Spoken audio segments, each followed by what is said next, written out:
Nah, jadi saya akan bahas tentang bagaimana cara optimasi thumbnail ya. Jadi alasan kenapa orang nggak klik thumbnail kita itu adalah karena orang itu pertama ketika melihat thumbnailnya itu sudah tahu ya, seakan-akan sudah tahu isinya bagaimana. Ketika seseorang itu ketika melihat thumbnail dan dia merasa kalau saya kelihatannya sudah paham isinya apa, maka orang tersebut itu nggak akan klik ya.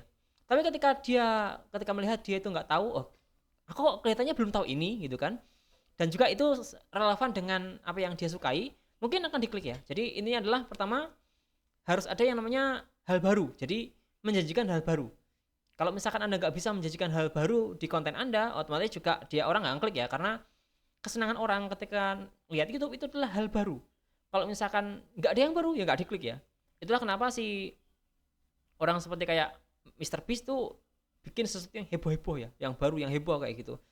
Nah, dan juga orang kalau misalkan sudah pernah lihat suatu hal, kemudian dikasih lagi, misalkan Anda pernah lihat video short ya tentang apa gitu ya, lucu-lucu kan.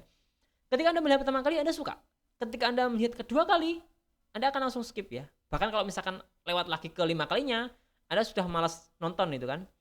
Jadi Anda harus ngasih sesuatu yang baru ke penonton ya, ke user. Supaya apa? Supaya thumbnail Anda diklik ya.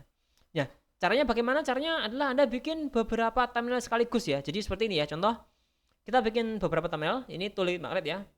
Jadi yang pertama ini thumbnailnya, kemudian yang ini, kemudian yang ini. Kita cuma bikin 3 ya. Nah, dari 3 ini mana yang paling bagus kelihatannya? Nah, Anda juga bisa bikin banyak ya. Kalau misalkan lebih banyak lebih bagus, karena kalau misalkan Anda bisa bikin yang banyak, Anda bisa banyak pilihan juga.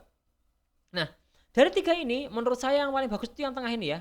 Karena ini simpel ya, katanya itu nggak banyak. Karena kalau misalkan tulisannya terlalu banyak itu juga bikin pusing ya. Jadi katanya itu jangan banyak.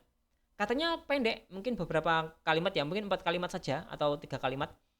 Dan kita highlight yang paling penting itu apa? Gratisnya gitu kan. Tulis magnet gratis gitu aja.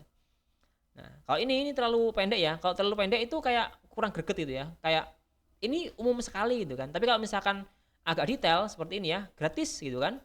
Oh, gratis, kelihatannya aku belum pernah tahu yang gratis gitu kan. Jadi seperti itu. Jadi kuncinya adalah bagaimana cara bikin ini terlihat seperti baru.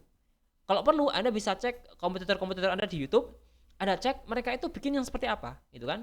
Dan Anda bisa bikin yang baru, yang nggak sama dengan mereka, atau bikin sesuatu, atau bikin dengan sudut pandang yang berbeda. Misalkan gimana gitu, pokoknya sudut pandangnya berbeda pembahasannya. Jadi terlihat baru seperti itu ya.